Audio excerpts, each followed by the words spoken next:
మహిళల టీ20 world cup June 12న ఇంగ్లాండ్ వేదికగా ప్రారంభం కానుంది.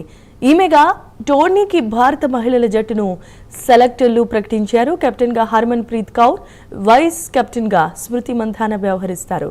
షెఫాలి వర్మ, జమీమా రోడ్రిగస్, భారతి పుల్మాలి, దీపి శర్మ, రిచా ఘోష్, శ్రీచరణి, ఆస్తికా భాటియా, నందిని శర్మ, అరుంధతి రెడ్డి, రేణుకా సింగ్ ఠాకూర్, క్రాంతి గౌడ్, శ్రేయాంక పాటిల్, రాధా యాదవ్ ఉన్నారు.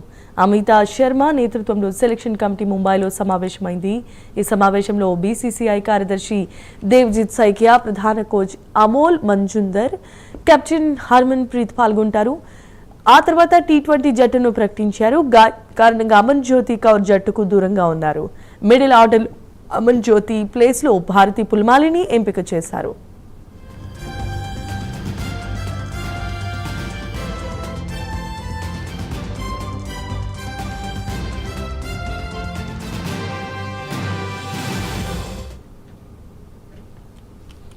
Batter Harleen Deol, spin bowling all-rounder Sneh రాణాలకు చోటు దక్కలేదు.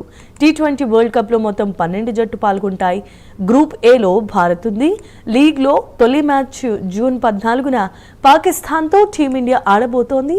17న నెదర్లాండ్స్, జూన్ 21న సౌత్ ఆఫ్రికా, 25న బంగ్లాదేశ్, 28న ఆస్ట్రేలియాతో భారత మహిళల జట్టు తలపడనుంది. గ్రూప్ బిలో New Zealand, England, West Indies, Sri Lanka, Scotland, Ireland జట్లు కూడా ఉన్నాయి.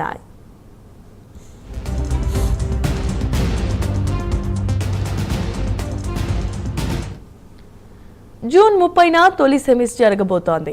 జూలై 2న రెండో సెమీస్ ఉంటుంది. జూలై 5న లార్డ్స్లో ఫైనల్ రౌండ్ ఉంటుంది. ఈసారి కప్ ప్రైజ్ మనీ 82 కోట్ల రూపాయలను కేటాయించారు. గత టోర్నీతో పోలిస్తే 10% ఇది ఎక్కువ. విజేతగా గెలిచే జట్టుకు 21 కోట్ల 80 కోట్ల రూపాయల నగదు బహుమతి అందబోతోంది. రన్నరప్కు 10 కోట్లు కేటాయించారు. సెమీస్లో ఓడిన జట్లు 6 కోట్ల 29 కోట్లు అందనున్నాయి. ఒక్కో గ్రూప్ మ్యాచ్ విజయానికి 29 లక్షల చొప్పున కేటాయిస్తారు. వరల్డ్ కప్లో ఆడే 12 జట్లు కనీసం 2 కోట్ల 6 లక్షల కోట్లు దక్కబోతుంది.